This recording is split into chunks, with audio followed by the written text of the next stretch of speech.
ஏன்பா பஜாஜ், நீங்கள் கூட வந்து மற்ற கம்பெனி மாதிரியே நீங்களும் மாறிட்டீங்களே. நாங்கள் வந்து இந்தியன் கம்பெனி அப்படின்னு சொல்லிட்டு ஒரு ட்ரஸ்ட்டு வச்சுருந்தோம்.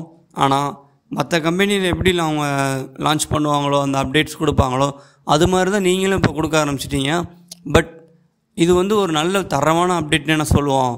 ஸோ அது என்னன்னு தெரிஞ்சுக்கிற மாதிரி நம்ம சேனலை வந்து மறக்காமல் சப்ஸ்கிரைப் பண்ணிவிட்டு பக்கத்தில் வந்து ஒரு பெல் ஐக்கான் இருக்கும், அதை கிளிக் பண்ணி ஆள் கொடுத்துருங்க. Welcome to great Kirikalan magic show.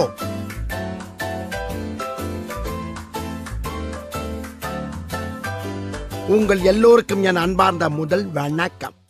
ரீசெண்டாக பார்த்தீங்கன்னா N160 வந்து உங்களுக்கு அப்சைட் ஃபோக்ஸ் சஸ்பென்ஷன் கொடுக்க போகிறாங்க. ப்ளஸ் 10x10 நேவிகேஷன் வந்துடும். அது போக வந்து உங்களுக்கு ரைடிங் மோட்ஸ் வந்துடுது. ஸோ இந்த ரைடிங் மோட்ஸ் பார்க்கும்போது உங்களுக்கு பவர் வேரியேஷன் எதுவுமே இருக்காது.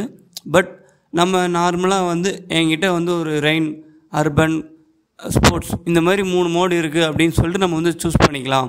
ஆனால் இது வந்து பவர் வந்து சுத்தமாக வந்து வேரி பண்ணாது. ஃபார் எக்ஸாம்பிள் பார்த்தீங்கன்னா டிவிஎஸ் அப்பாச்சி RTR 160 பார்த்தீங்கன்னா உங்களுக்கு வந்து பவர் வேரியேஷன் இருக்கும். இப்போ நீங்கள் ரெயின் மோடுனா அதுக்கேற்றபடி பவர் கிடைக்கும், அர்பன் மோடுனா அதுக்கேற்றபடி பவர் டிஸ்ட்ரிபியூட் பண்ணோம். ஆனால் இந்த பைக்கில் பார்த்தீங்கன்னா அந்த ABS கண்ட்ரோல் மட்டும்தான் வந்து உங்களுக்கு அதுக்கேற்றபடி வந்து மாறும்னு சொல்லியிருக்காங்க. ஸோ நெக்ஸ்ட்டு அவங்க சீரீஸில் அடுத்து இருக்கிற பல்சர் 150க்கு வந்து ஒரு கலர் அப்டேட் ஒன்று வரப்போகுது. ஸோ இந்த கலர் கிராஃபிக்ஸ் வந்து இவங்க மாற்றுறது வந்து கொஞ்சம் நல்லா தான் இருக்குது. பட் நம்ம ஒரு 10-15 வருஷமாக வந்து ஒரே மாதிரி பல்சரே பார்த்துட்டே வந்துட்டோம். கொஞ்சம் அப்டேட் பண்ணியிருக்கலாம். சரி, இது வந்து என்னுடைய சிம்பிள் கருத்து நான் சொல்லுவோம். அதுக்கடுத்து 250, இந்த 250 வந்து நான் சின்ன வயசுலேருந்து இப்போ வரைக்கும் க்ரேஸ் அதிகமாக இருந்துக்கிட்டே தான் இருக்கிறாங்க. அதுக்குடைய ஃபேன் பேஸ் வந்து அதுக்கும் வந்து ஒரு கிராஃபிக்ஸ் அந்த 220 அப்படின்ற அந்த பேர்டிங்ஸ் மட்டும் அந்த ஃபேரிங்கில் வருது. ஸோ இன்னும் கொஞ்சம் ஒரு டெக்னிக்கலாக அப்டேட் கொடுத்துருந்தா வந்து இன்னும் கொஞ்சம் இம்ப்ரூவ்மெண்ட் பண்ணியிருக்கலாம்னு நான் நினைக்கிறேன். நீங்கள் எப்படின்னு சொல்லிட்டு கீழே கமெண்ட் செக்ஷன் சொல்லுங்கள்.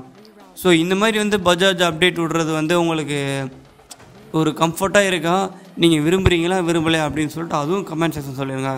தேங்க்ஸ் ஃபார் வாட்சிங்.